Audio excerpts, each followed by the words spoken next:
今日配合埋啲家族啊，加應高升就贏咗啦。球星啊，拱佢跑2000，所以啊唔跑1600，因為就樂觀派跑1600。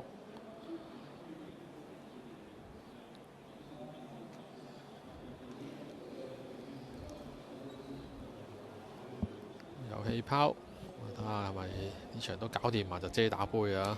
即係諗下點樣克服呢個外檔啦，都執咗個10檔，睇下埋都2碟啦，最好。佢都冇乜所謂嘅，佢大步反正啊，好過俾人韞喺裏邊。係啊，寧願要走3位啊呢啲。麥道朗就好中意走3位嘅。係啊，佢仲大隻嗰隻樂觀派成100磅。係啊，好大隻嘅呢個遊戲拋。而家有4隻過8倍啊。 5號都31倍，反而隻4號100倍。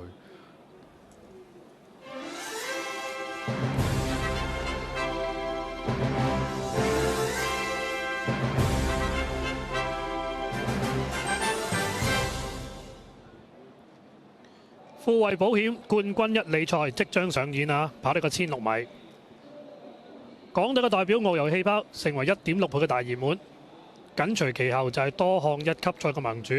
澳洲代表樂觀派5.3倍，其次有標誌銀河啦，打比嘅第2名嘅竹園6.4。完成好呢個點名工作，馬匹呢亦都準備入閘。首先有遨遊氣泡，呢隻係鴻運帝王，灰馬地神力，9號馬越盡歡欣，8號馬禪聖輝煌亦都順利。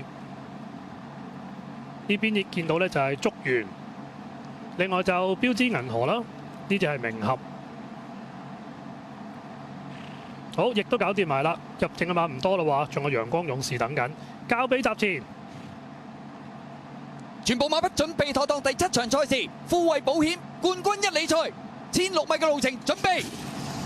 好嚟，一開閘嘅時候啊，前面快閘嘅馬呢，外邊位置係鴻運帝王啊，遨遊氣泡已經喺較前嘅位置㗎啦，放咗出嚟添啊。咁啊，中間呢，有呢隻御皇贊助走咗上去啦，外邊灰馬係嗰隻地神力啊，內欄紅衫呢，咁啊有呢隻竹園啦，馬林中間白衫黑帽就係樂觀派啊，後多層啊嘛，內欄永遠美麗啦，外邊呢，仲有呢隻明合啦，尾五位置係越盡歡欣啊，暫時後邊嗰4匹馬陽光勇士禪聖輝煌啊，美麗同享響尾二啊，暫時殿後係。 標誌銀河嚟㗎，好啦，接近1000米嘅段處啦，前面放出嚟跑喎，係呢隻鴻運帝王嚟㗎，外邊遨遊氣泡已經咬住第2啊，埋邊第3紅衫係竹園啊，第4位出邊係地神力，中間第5藍衫御皇贊助，內欄第6永遠美麗，中間第7呢仲有樂觀派，外邊呢就係明合啊，後邊嗰5匹馬啦，陽光勇士呢，尾4位置係越盡歡欣啦，後邊嗰3匹啊，美麗同享禪聖輝煌啊，慢慢攞咗出去啦，就係呢隻標誌銀河嚟㗎，好啦，轉彎。 入直路嘅時候啦，前面鴻運帝王仲係佔先少少嘅，遨遊氣泡3幾嘅字步咬咗上嚟啦，埋邊位置竹園啊，再見到攝入邊追，有永遠美麗啊，中檔位置地神力啦，樂觀派沿住個中檔穩威，大外檔追上嚟，有標誌銀河啊，最後200零米啦，透出嘅馬係遨遊氣泡啊，埋邊鴻運帝王仲有啊，中間係竹園啊，出邊追上嚟仲有越盡歡欣，大外檔係標誌銀河，最後100零米鴻運帝王壓住咗遨遊氣泡。 最後50米，遨遊氣泡又上返嚟，噏上噏落，埋邊係鴻運帝王，出邊遨遊氣泡噏上噏落，就睇下邊隻有機會贏出呢場大賽啊！咁啊真係鬥得相當刺激啊！最後200米，埋邊鴻運帝王，遨遊氣泡，陽光勇士出邊係竹園，最後50噏落去嗰下係邊隻到啊？埋邊鴻運帝王，出邊遨遊氣泡。 第3名陽光勇士，第4名係竹園。冠軍一哩賽結果影相嘅，咁啊10號嘅鴻運帝王布文呢，睇下係咪噏到落去啊？咁啊，如果係嘅就90倍冷門嚟㗎。遨遊氣泡咁啊，睇下影相啦，咪跑第2啦。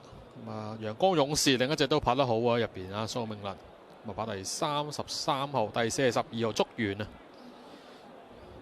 好似布文噏到落去。係啊，係啊，黐喺裡面。 今季1006好過1004嘅呢隻馬，其實季內都係跑得最好嘅場就係平港跑1006咯。啱啱入到落去啊！下一步就氣泡。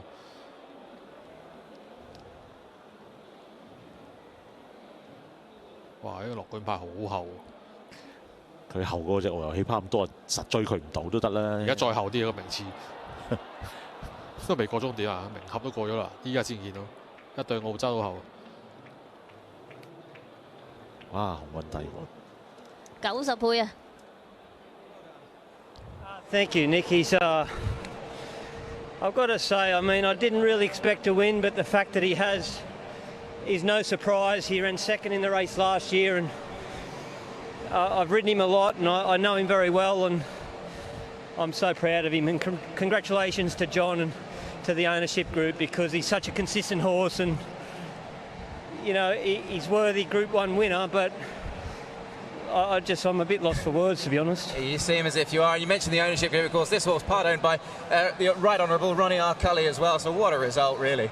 Look, it's fantastic, as I've said. And look, he's a very consistent, courageous horse, and you know, having had the opportunity to ride him a few times, I had the confidence. I didn't really expect to lead, but full credit to John and his stable, because they've turned him out in fantastic order, and a little bit of moisture in the ground has certainly assisted his chances, and I'm just so proud of him. Absolutely. Well, he's been more known as a 4,000 metre horse, but a big mile win today. Huey, she's apples, all right? She's apples.